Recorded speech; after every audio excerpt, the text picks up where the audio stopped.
Hello YouTube world, Mac Daddy 1911A1 here with the Shade Tree Survivalists. Total War and a Trojan Horse is the title of this video. Chapter 1. What, ladies and gentlemen, is total war? How do we define it? Total war can be defined as a war in which there are no limits. There are no safe zones. There are no non-combatants. There are no restrictions on the types of weapons used or on targets for those weapons. In military parlance, no quarter will be given to soldiers or civilians alike. Ladies and gentlemen, we as a nation are faced with a total war against us. ISIS, ISIL, whatever the hell they calling themselves this week, is waging a total war against the United States of America and our allies on a global scale. In their minds, there are no innocent civilians. There are no front lines or rear safe areas. There are no sacred sites that are off limits or acts of violence that are off limits. There are no penalties or rules to follow, nor are there any referees to stop their atrocities as they commit them.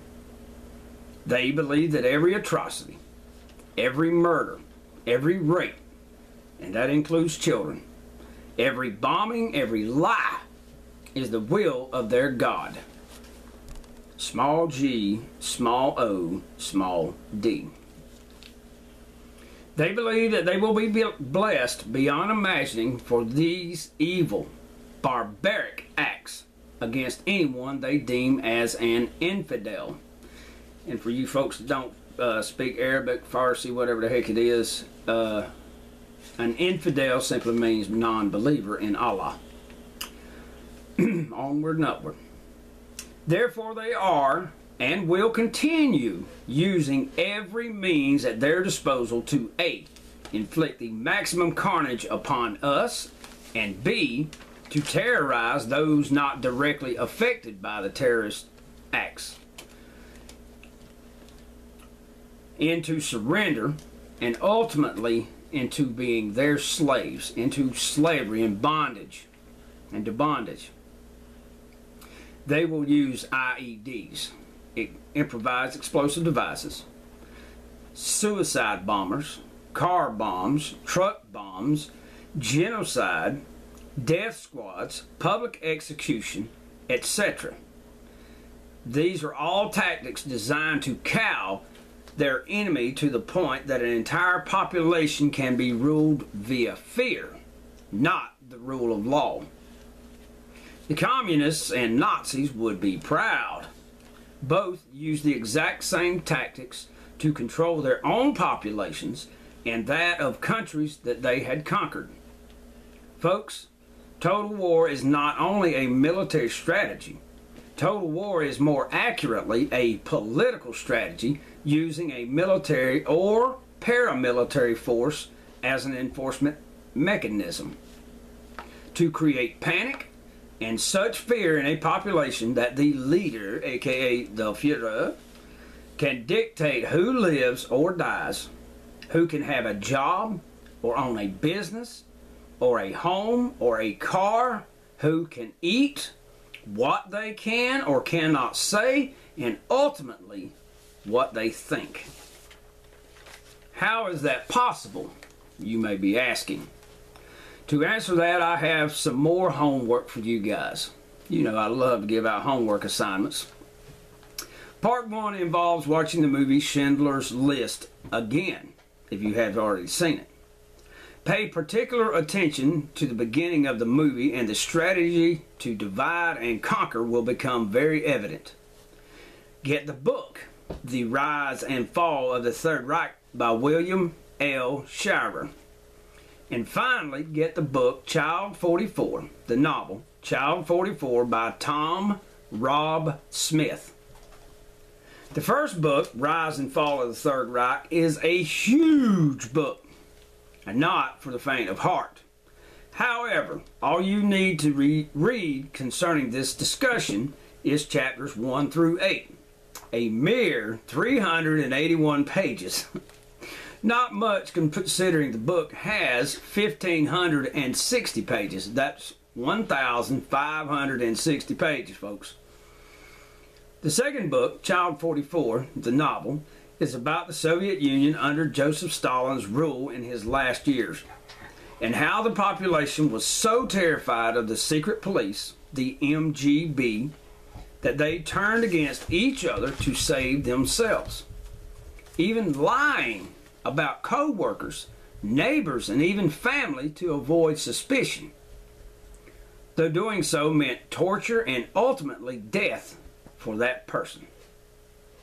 The self-centered worldview and its ultimate conclusion at work, ladies and gentlemen. We've spoken about that in our Philosophy of Survival videos.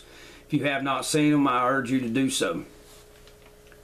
So how does an entity manipulate the entire population of a neighborhood, city, county, state, or country so that they turn on each other in such a way? First, the entity uses a tragedy to work on the emotions of said population. Remember, the Democrats are famous for saying, never allow a tragedy to go to waste. Does it sound familiar to you yet? In Russia, it was the corruption, wealth, and privilege of the Tsar, his government, and the aristocracy, aka the rich, versus the plight of the working class. That was the tragedy they were going to use. To a degree, a noble cause, no doubt about it. The Reds, however, used every opportunity to exploit the massive imbalance in the standard of living to their advantage. Once the Reds had murdered the Tsar and his family, including Anastasia, and his government, they went on a crusade to root out everyone that had supported the whites. Okay, back in the day, the Russians were Reds because they had the red flag, okay? And the whites were the folks of the Tsar. I think originally it was white and green and blue, maybe. I'm not sure. I can't remember the colors of the original Russian Federation flag. But anyway, supporters of the Tsar and his government were known as the whites. Onward and upward. The Tsar's corrupt officials were replaced with party loyalists who vowed total loyalty to the party and to the party only. Eventually, Joseph Stalin rises to power by being absolutely ruthless. In his version of megalomania, you did not have to be guilty of anything to be arrested or murdered. On the contrary, if you were a totally dedicated follower, that was enough to get you shot. How is that? Being an overzealous achiever or an overachiever for the party made you a threat to him and his personal power because you stood out above your peers in popularity. Later, China's Mao Zedong rose to power, and his ruthlessness overshadowed even that of Stalin. Both communist leaders killed more of their own people than all the casualties of World War II combined. It is estimated over 20 to 30 million were murdered by Stalin, and over 40 million were murdered by Mao. Islamic terrorism is not communism. That is true. But at its heart, it is the exact same. They are evil. Like the communists and the Nazis, their strategy is to exploit a populace's fears and to use that fear to ignite anger. Question. Does that sound familiar? Watch the news every night. Watch the news for the last, 4 years? Okay? Just think. Ferguson, Baltimore, Okay, you understand where I'm going with this. Like the communists and the Nazis, their strategy is to exploit a populace's fears and to use that fear to ignite anger. Then turn that anger into hate. The Nazis, for instance, blamed the European Jews for Germany's loss of World War I and their collapsed economy. The communists blamed the communists blamed the aristocracy and capitalism for the Russian people's woes. In the case of ISIS, the U.S.'s war on terror became the war on Islam. They're using the folks' fear to drive hate. Okay?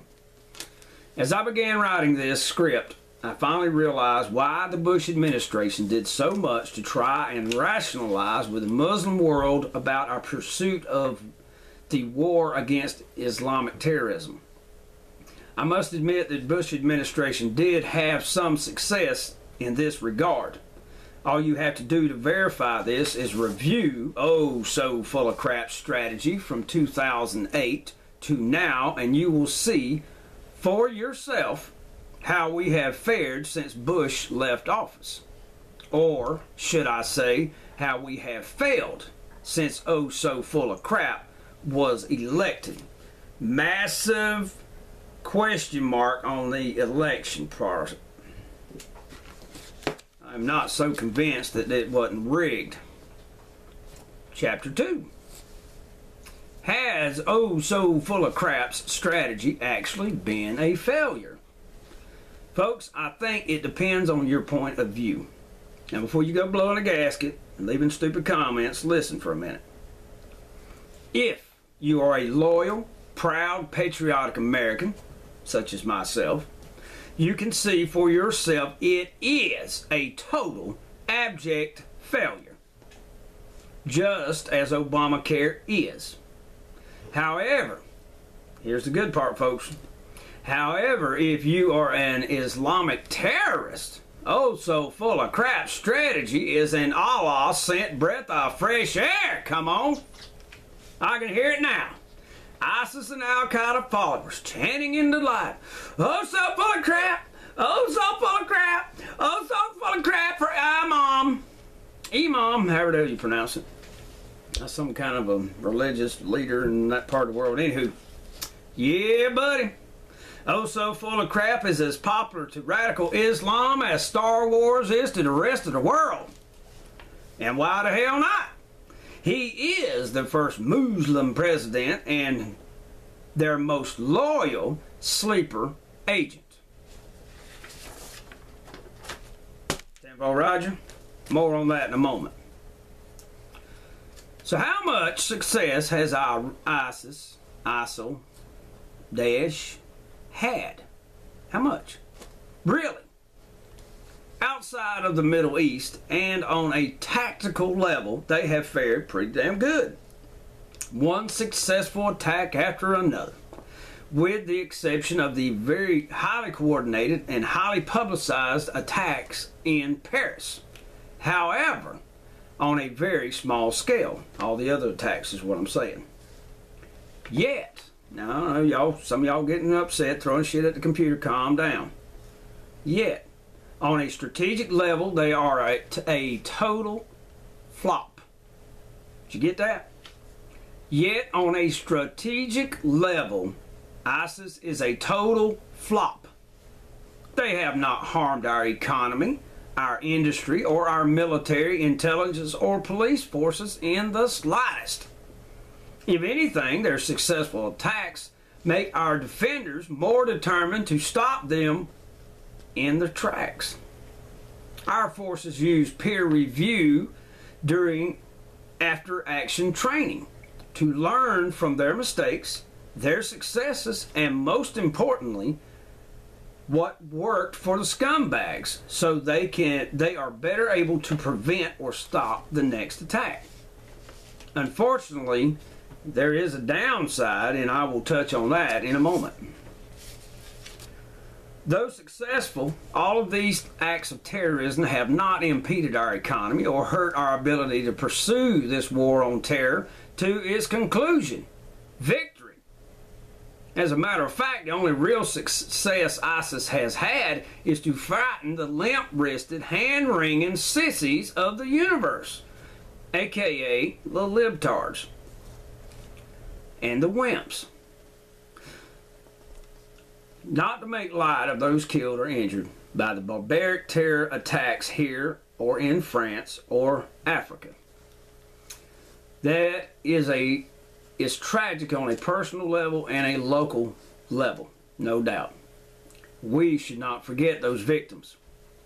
When it comes to me, in other words, terrorist act that I'm involved in, as far as being shot at by these scumbags, I will shout, "Remember Chattanooga," as I send an ISIS supporter straight to fucking hell. Excuse my French, but there you go. It is only a matter of time with the idiot we've got in Washington. Idiots, all of them are idiots. It is only a matter of time before it's on your street and my street. That's okay.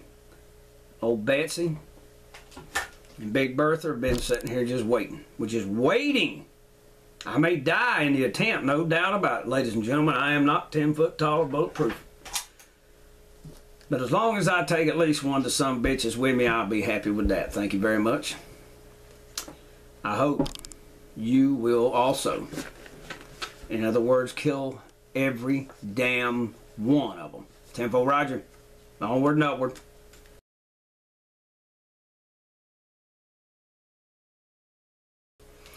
As I began writing this script for Total War, the visions of the Star of David and the word Juden, J-U-D-E-N, painted on storefronts and on homes kept popping into my mind. The reason for this is how oh so full of crap his Attorney General Lynch and Hillary Clinton and all the rest of their ilk are trying to demonize the Second Amendment, gun owners, and the National Rifle Association. I can imagine a time in the not too distant future where all gun owners are forced to paint an emblem on their businesses and homes and automobiles and wear on their clothes that identifies them as gun owners, just like the Nazis did to every Jew.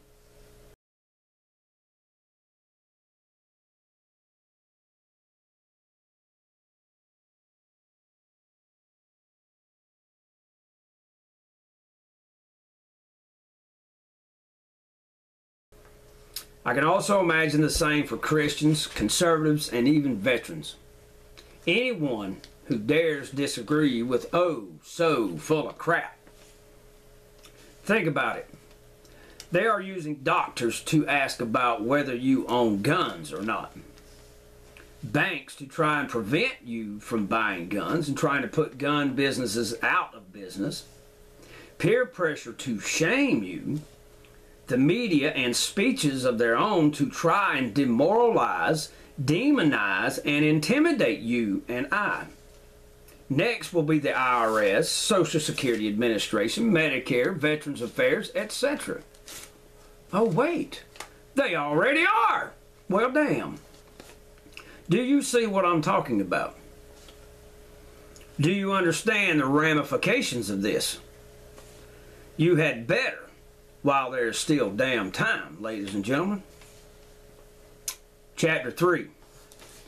If you have stayed with me so far, good for you. Total War is more than simply how vicious either side can be toward the other. As with every other type of warfare, deception plays a huge part.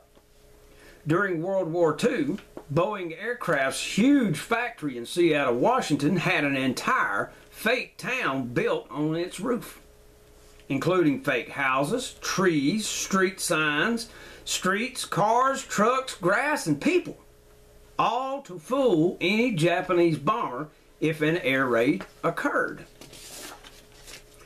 Another awesome deception used during that war was Patton's Ghost Army. The Germans considered George S. Patton Jr. to be their greatest threat on the ground. Eisenhower, the supreme commander, knew this, so he ordered a fake army complete with fake vehicles, quarters, in other words living quarters, and radio traffic be set up in a part of England that persuaded the Germans that the invasion would be at Pas de Calais. I don't know how you say it. The shortest point across the English Channel versus a real site at Normandy. Okay, they had them convinced with that fake radio traffic, with all the fake vehicles being moved around and so forth that were made out of plywood and fabric. They had the Germans convinced that they were going to go in at Calais versus at the Normandy site. And it worked really well. As I have illustrated, deception is an integral part of warfare. But the most famous deception of all time was, of course, the Trojan horse. Translate that to the modern era and it is called a sleeper agent. Someone who takes on an alternate identity with the intentions of getting inside an enemy government or military hierarchy, and on command doing as much damage as possible before being discovered in order to aid the enemies of said country and put them in a hurt locker. Now go back to the beginning of the Iraq War before it even started. Remember the sergeant in the 101st Airborne that fragged, that means used a fragmentation grenade to blow up several members of his unit before the invasion of Iraq, including, I think, his commanding officer. I think it killed a couple of them if my memory serves. Don't forget the SOB that killed so many folks at Fort Hood. Both may have been spur of the moment acts or they were sleeper agents. Leading up to our involvement in World War I, the United States organized the Civilian Marksmanship Program in 1903, same year that the Wright brothers flew the very first airplane. The United States organized the Civilian Marksmanship Program in 1903 with an act of Congress. The original purpose was to provide civilians an opportunity to learn and practice marksmanship skills so they would be skilled marksmen if later called on to serve in the U.S. military. A smart move in hindsight. 1914, World War I started. 1918, we became involved in it. The Civilian Pilot Program was a training program sponsored by the United States government and established by the U.S. government in 1938 with the stated purpose of increasing the number of civilian pilots. Also a wise move in light of what happened the very following year. September the 1st, 1939, Germany invades Poland. World War II officially began. So why am I telling you about these two programs? To answer that, I will use a question. Who is our real enemy here, ladies and gentlemen? After the latest terror attack in San Bernardino, California, our illustrious idiot, oh so full of crap, starts out by saying it is workplace violence. Huh? Remember, this same idiot, oh so full of crap, said the exact same thing after the Fort Hood shooting. As the day progressed, oh so full of crap states that it is a gun problem, not a Muslim problem. Then, of course, he jumps on his gun control tricycle. Yeah, that was funny. Then, of course, he jumps on his gun-controlled tricycle and decides he will make it harder to legally purchase a firearm. Later, he interrupts football. I don't have any clue because I'm not a football fan. Never have been, never probably will be. Later, he interrupts football with a little speech demonizing gun owners and blaming the terrorist attack on the National Rifle Association. You have got to be kidding me. Then has the nerve to say, don't judge Islam, blah, blah, blah, blah, blah. That's pretty much all I got out because I tuned him out. Of course, Hillary, not Hillary, Hillary, K-I-L-L, Hillary. Hillary Clinton also jumps on her gun control moped and off she goes. La la la la la la la la la la la la la la la la la la. Okay, a little bit of levity, even with such a serious subject, is a must. Would blow our damn brains out. We'd go crazy, have a stroke or something if we worry about it too much. Got to be able to laugh even in the hard times, folks. If oh so full of crap, Lynch, Hillary, and all the rest of their ilk really wanted to win this war on terror, they would commit this country to a strategy of total war against Al-Qaeda, ISIS, and any and all terrorist groups, period. The strategy would be to utterly destroy, to annihilate the threat. If they truly wanted to prepare and protect the American people from terrorism, random or otherwise, they would revitalize the civilian marksmanship program and encourage the people to participate. They would encourage the ownership of, the training with, and daily carrying of both handguns and long guns, rifles and shotguns. They would set up free classes on how to recognize terrorist activity, small unit tactics, etc. for neighborhood watch type organizations, including the NRA. They would encourage our young men and women to join the fight by enlisting in the U.S. Armed Forces, not calling our enemy freedom fighters, Hillary Clinton. They would keep the public informed. They would make public service announcements with latest intelligence and tips on how to stop these sons of bitches. They would keep the triumphs of our armed forces on the front page and the lead story on every newscast. They would be selling war bonds so the people would feel engaged with the war effort, feel like we were supporting them. They would keep the heroic acts and deeds and especially the sacrifices of our troops and our police and all of their families constantly on our minds. Yet they are not doing any of these things. No, not only are they not doing anything proactively to help us protect ourselves, they are actively giving aid and comfort to the enemy by blaming law-abiding, responsible American gun owners and the National Rifle Association and a Christian church for the acts of terrorism these scumbags carry out.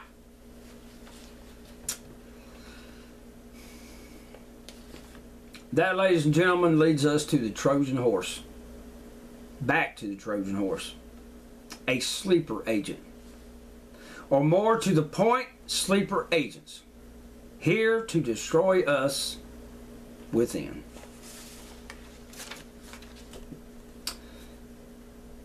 Thank you, ladies and gentlemen, very much for watching. This is Mac Daddy 1911A1 with the Shade Tree Survivalists pissed the hell off. Pissed off because so many people, they put politics ahead of country. They put politics ahead of political loyalties, ahead of, you know, loyalty to their own family, loyalty to their people. This is not the America I grew up in, and it is a damn shame. Anywho, this is Mac Daddy 1911A1 with the Shade Tree Survivalists. I hope you got something from the video. Thank you very much for watching. Y'all take care and have a great day.